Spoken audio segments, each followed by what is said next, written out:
नमस्कार दोस्तों, ये है चिंतन क्लासेज। मैं अजय बनारसी। उत्तर प्रदेश उच्चतर शिक्षा सेवा आयोग द्वारा आयोजित असिस्टेंट प्रोफेसर भर्ती परीक्षा 2022 के लिए सामान्य अध्ययन जीएस के कुल 30 प्रश्नों को परीक्षा पैटर्न के अनुसार सॉल्व करेंगे। असिस्टेंट प्रोफेसर भर्ती परीक्षा में मुख्य विषय के अलावा सामान्य अध्ययन की भूमिका अत्यंत ही महत्वपूर्ण है, इसलिए इस खंड को तैयार करना बहुत ही आवश्यक है। ये प्रश्न पत्र असिस्टेंट प्रोफेसर के साथ साथ यूजीसी नेट फर्स्ट पेपर तथा एलटी जीआईसी एवं जहां कहीं भी जीएस संबंधित प्रश्न पूछे जाते हैं, सभी के लिए ये वीडियो महत्वपूर्ण होने वाली है। तो यह UPHSC assistant professor first paper के लिए यह 30 प्रश्नों की यह श्रृंखला हम लोग चला रहे हैं।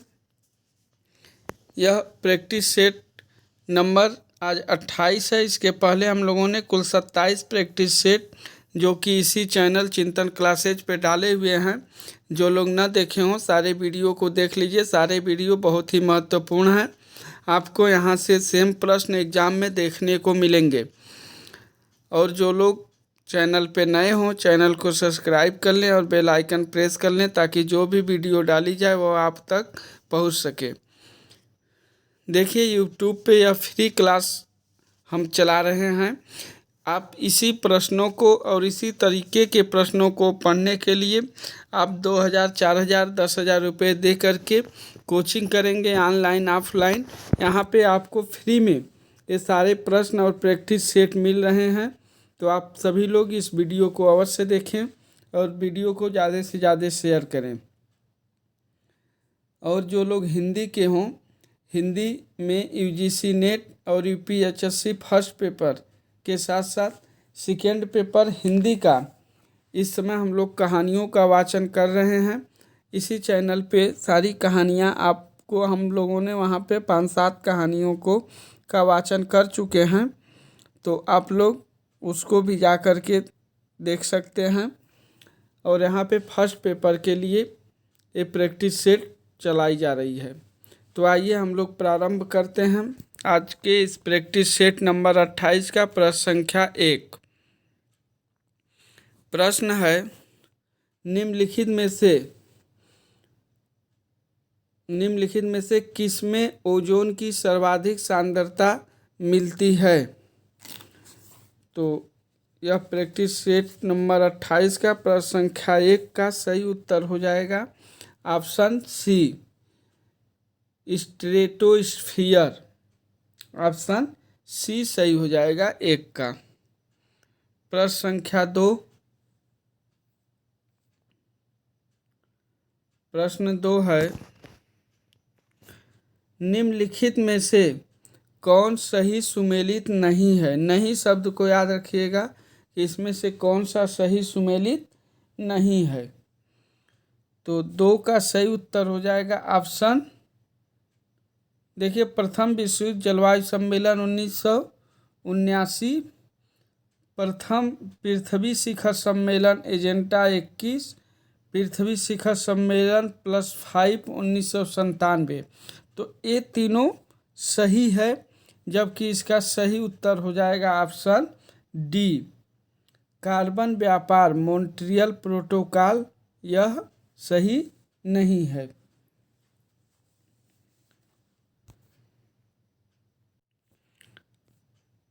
नेक्स्ट प्रश्न संख्या 3 देखते हैं।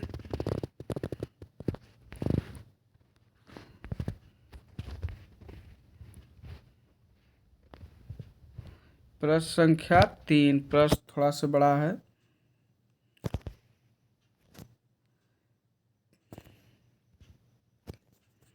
प्रश्न है, निम्नलिखित में से किस देश में विश्व के तापमान पर आंकड़े इकट्ठा करने के लिए वैश्विक वायुमंडल चौकसी स्टेशन स्थापित नहीं किया गया है?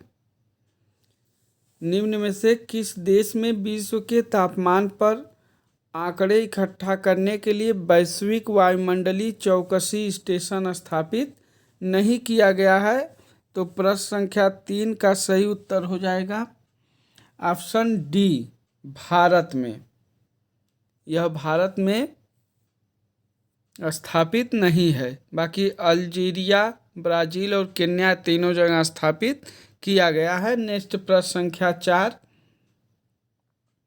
4 नंबर का प्रश्न है, निम्नलिखित में से कौन सा कथन मई 2011 में विश्व बैंक के साथ हुए उत्सर्जन ह्रास क्रय समझौते के बारे में सत्य नहीं है? नहीं शब्द को याद रखिए। तो इसका सही उत्तर हो जाएगा, समझौते पर हस्ताक्षर विश्व बैंक और भारत सरकार के द्वारा किया गया। इसका ऑप्शन ए सही हो जाएगा। बाकी जो तीनों प्रश्न ऑप्शन हैं इसके वो सही हैं। आप लोग वीडियो को पॉज करके पढ़ सकते हैं। नेक्स्ट प्रश्न संख्या 5 नंबर का प्रश्न, निम्नलिखित में से कौन सा एक भारत के निम्नलिखित में से कौन सा एक भारत के राष्ट्रीय जलवायु परिवर्तन कार्य योजना के 8 विषयों में शामिल नहीं है? तो 5 नंबर का सही उत्तर हो जाएगा ऑप्शन सी, नाभिकीय शक्ति, यह शामिल नहीं है। नेक्स्ट प्रश्न संख्या 6, निम्नलिखित में से कौन भारत को धर्मनिरपेक्ष राज्य वर्णित करता है? तो 6 का सही उत्तर हो जाएगा ऑप्शन बी, संविधान की प्रस्तावना। यह भारत को धर्मनिरपेक्ष राज्य वर्णित करता है, संविधान की प्रस्तावना। 6 का सही उत्तर ऑप्शन बी हो जाएगा। नेक्स्ट प्रश्न संख्या 7 है, 7 नंबर का प्रश्न, कथन ए, भारत में अस्थायी दलीय व्यवस्था नहीं है, कारण है अत्यधिक संख्या में राजनीतिक दल हैं। तो नीचे दिए गए कोड का प्रयोग करके उत्तर चुनना है इसमें। तो 7 का सही उत्तर हो जाएगा ऑप्शन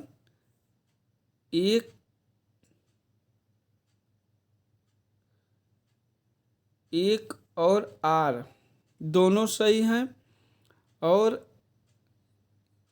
आर ए की सही व्याख्या नहीं है। ऑप्शन इसका बी सही हो जाएगा। देखिए यहाँ ए लिखा गया है तो यहाँ बी होना चाहिए,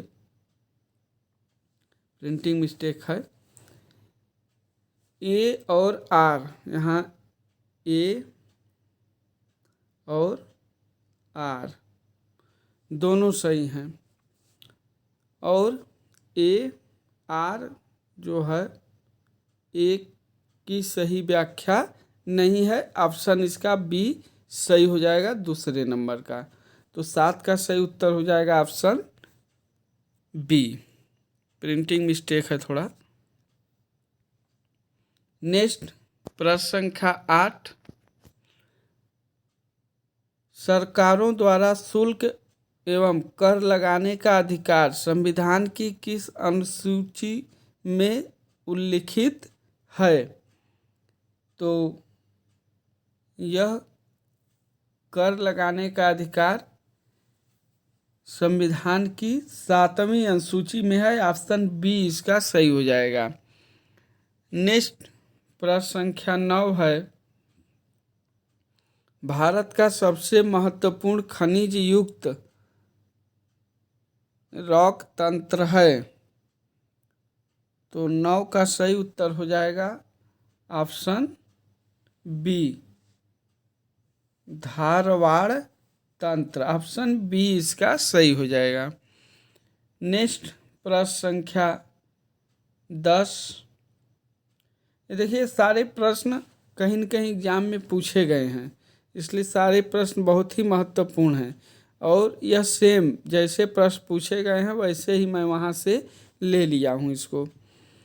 नेक्स्ट है प्रश्न संख्या 10, भारत के निम्न में से किस भाग में खनिज संसाधनों के सबसे बड़े भंडार हैं?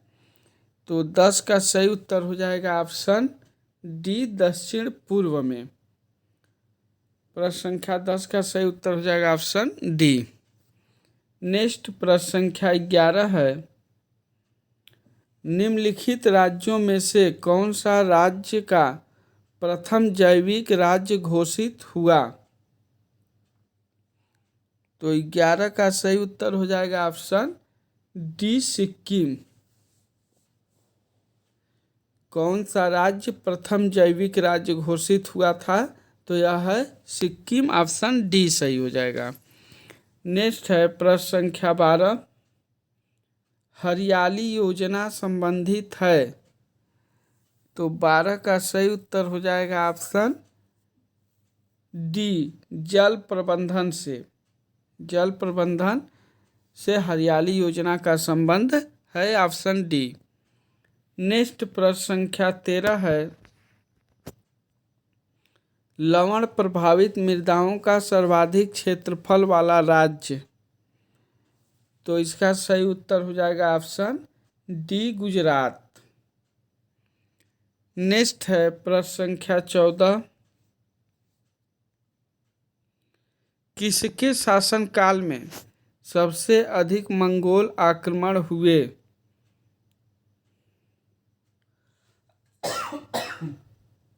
सॉरी। तो 14 का सही उत्तर हो जाएगा, किसके शासनकाल में सर्वाधिक मंगोल आक्रमण हुए? तो option B, Alauddin Khilji. Option B इसका सही हो जाएगा। नेक्स्ट प्रश्न संख्या 15,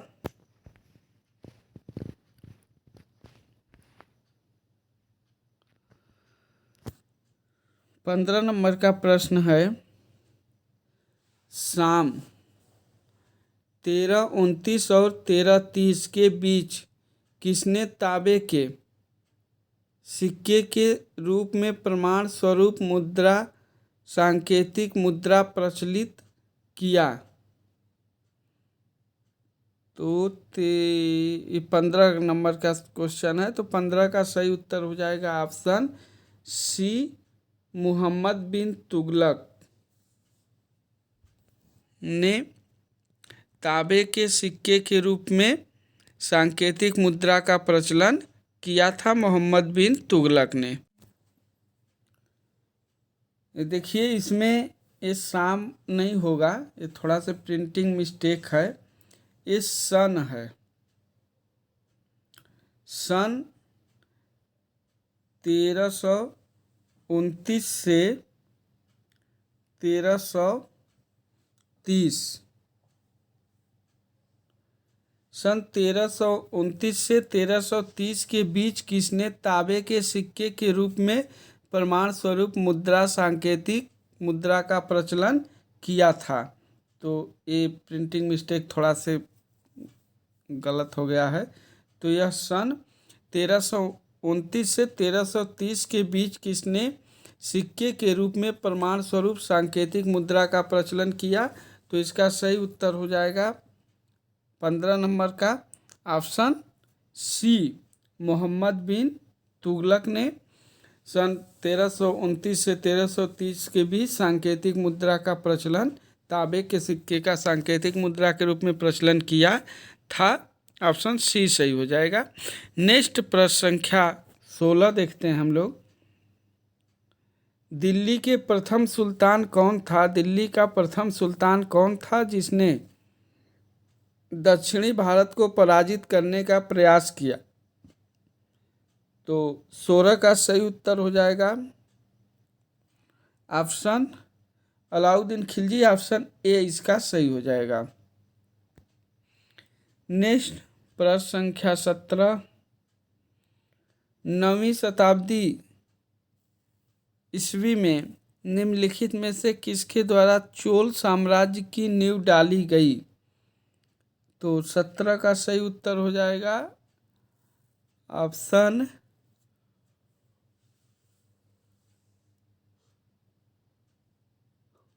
डी,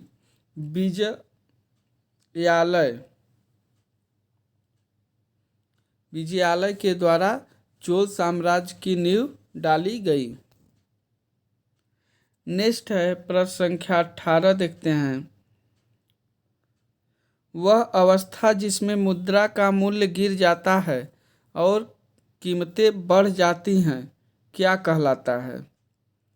वह अवस्था जिसमें मुद्रा का मूल्य गिर जाता है और कीमतें बढ़ जाती हैं। बहुत महत्वपूर्ण इकोनॉमिक्स से संबंधित ये प्रश्न। तो 18 का सही उत्तर हो जाएगा ऑप्शन ए, मुद्रास्फीति। नेक्स्ट प्रश्न संख्या 19, मुंबई स्टॉक एक्सचेंज की स्थापना निम्न में से किसने की? तो 19 का सही उत्तर हो जाएगा ऑप्शन सी, प्रेमचंद रायचंद। प्रेमचंद रायचंद ने मुंबई स्टॉक एक्सचेंज की स्थापना की थी। नेक्स्ट है प्रश्न संख्या 20, स्वतंत्र भारत की अर्थव्यवस्था के संदर्भ में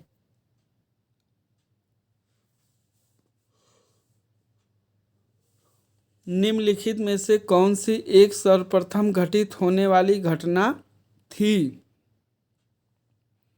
तो 20 का सही उत्तर हो जाएगा option C, banking regulation act का अधिनियम। ऑप्शन सी इसका सही हो जाएगा।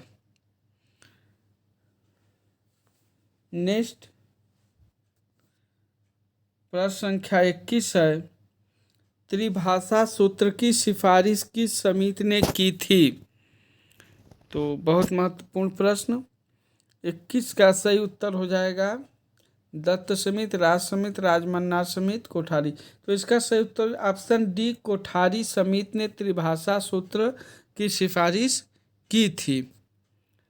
नेक्स्ट प्रश्न संख्या 22, ये कंप्यूटर संबंधित प्रश्न। कंप्यूटर भाषा FORTRAN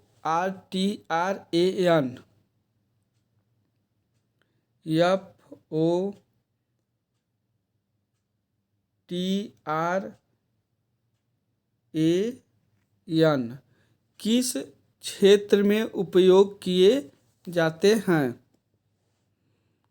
तो इसका सही उत्तर हो जाएगा ऑप्शन 22 प्रश्न नंबर का सही उत्तर हो जाएगा ऑप्शन सी, विज्ञान के क्षेत्र में। ऑप्शन सी इसका सही हो जाएगा। FORTRAN किस क्षेत्र में? यह कंप्यूटर की एक भाषा है, तो यह विज्ञान के क्षेत्र में प्रयोग किया जाता है। नेक्स्ट है प्रश्न संख्या 23, कंप्यूटर भाषा की कोबोल COBOL कोबोल किसके लिए उपयोगी है? तो यह जो कोबाल है यह 23 का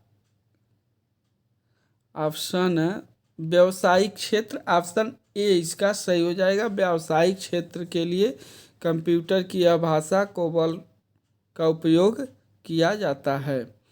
नेक्स्ट प्रश्न संख्या है 24, उत्कृष्ट अनुसंधान सदैव आरंभ होता है। तो 24 का सही उत्तर हो जाएगा योजना और अध्ययन की तैयारी से। ऑप्शन बी सही हो जाएगा, योजना और अध्ययन की तैयारी से। नेक्स्ट है प्रश्न संख्या 25, अनुसंधान की गुणवत्ता की जांच की जाती है। तो 25 का सही उत्तर हो जाएगा ऑप्शन बी, अनुसंधान में प्रयुक्त प्रविधि से।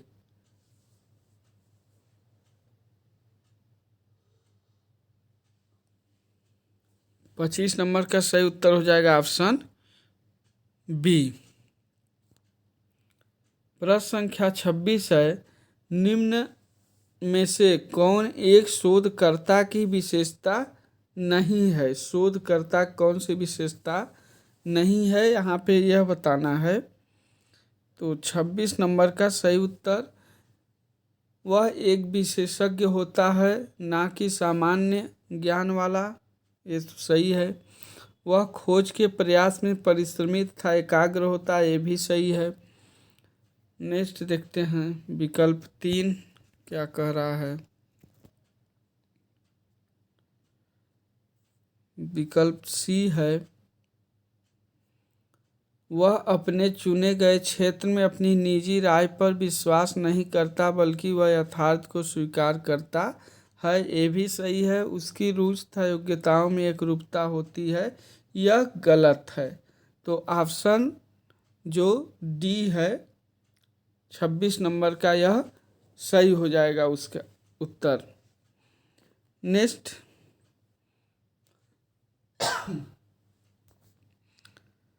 प्रश्न संख्या 27, मुख्य न्यायाधीशों का 23वां अंतर्राष्ट्रीय सम्मेलन कहाँ हुआ था? तो 23 नंबर का सही उत्तर हो जाएगा, 27 नंबर का सही उत्तर हो जाएगा ऑप्शन ए, लखनऊ में। मुख्य न्यायाधीशों का 23वां अंतर्राष्ट्रीय सम्मेलन यह उत्तर प्रदेश की राजधानी लखनऊ के सिटी मॉन्टेसरी स्कूल में मुख्य न्यायाधीशों के 23वें अंतर्राष्ट्रीय सम्मेलन का आयोजन किया गया था। 18 से 22 नवंबर तक आयोजित 4 दिवसीय अंतर्राष्ट्रीय सम्मेलन में 61 देशों से 250 से अधिक, कितने देशों से? तो 61 देशों से 250 से अधिक न्यायाधीश, मुख्य न्यायाधीश, राष्ट्रपति, प्रधानमंत्री, कानूनविद व अन्य प्रख्यात हस्तियों ने इसमें हिस्सा लिया था। इस अंतर्राष्ट्रीय सम्मेलन में शामिल सभी प्रतिभागियों ने विश्व एकता एवं शांति से विश्व के 2.5 अरब बच्चों एवं आने वाली पीढ़ियों के लिए सुरक्षित व सुखमय भविष्य की गारंटी प्रदान की है। किसमें? तो मुख्य न्यायाधीश का 23वां जो अंतर्राष्ट्रीय सम्मेलन हुआ था इसमें। तो इसका सही उत्तर हो जाएगा ऑप्शन ए, लखनऊ। इसमें कुल 61 देशों ने, 61 देशों से, 61 है क्या है? तो यह कंट्री है, 61 देश, और 250 से अधिक न्यायाधीश, 250 से अधिक लोग, यानी मुख्य न्यायाधीश जो थे तो वह इसमें भाग लिए हैं। नेक्स्ट प्रश्न संख्या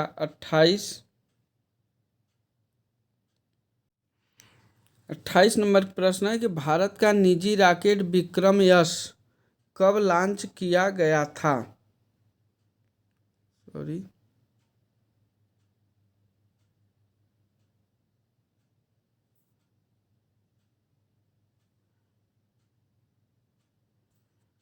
तो तुम भाई मत आओ, चले जाओ।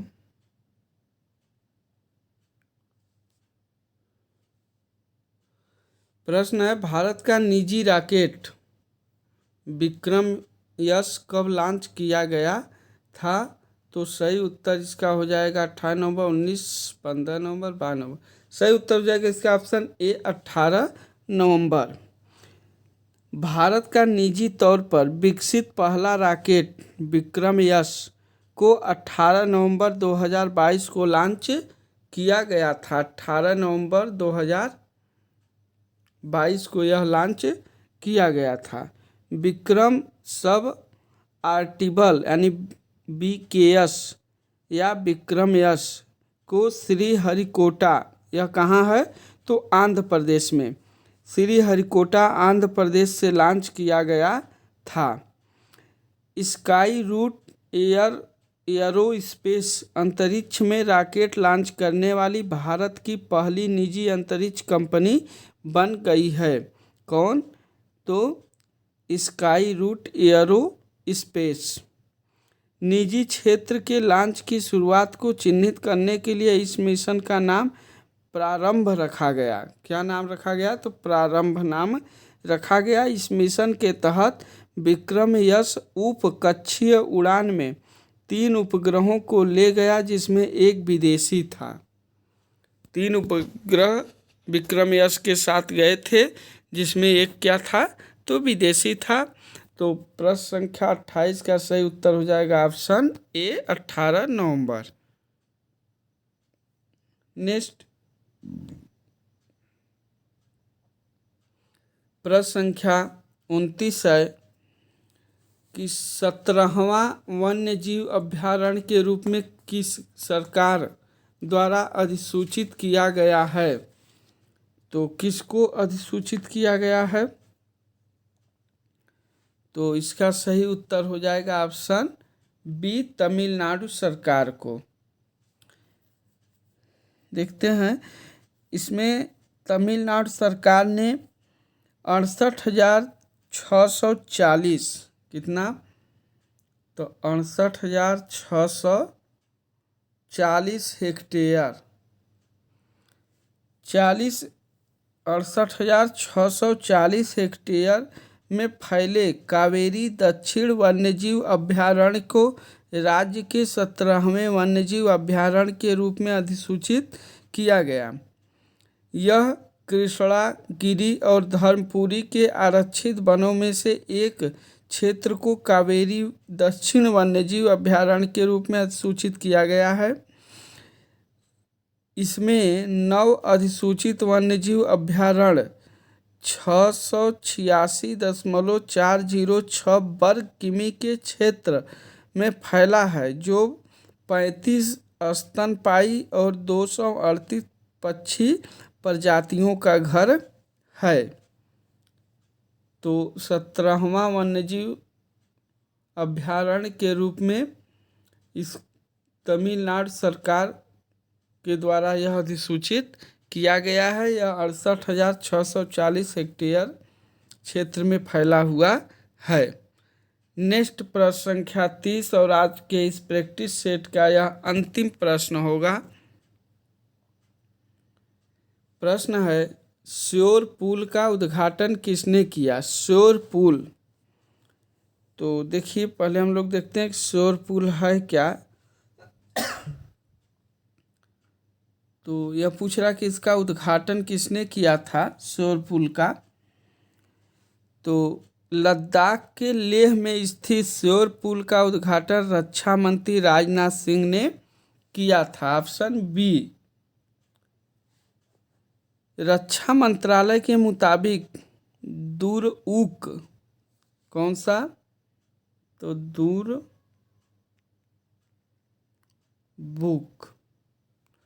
दुरबुक शोर दौलत, दुरबुक शोर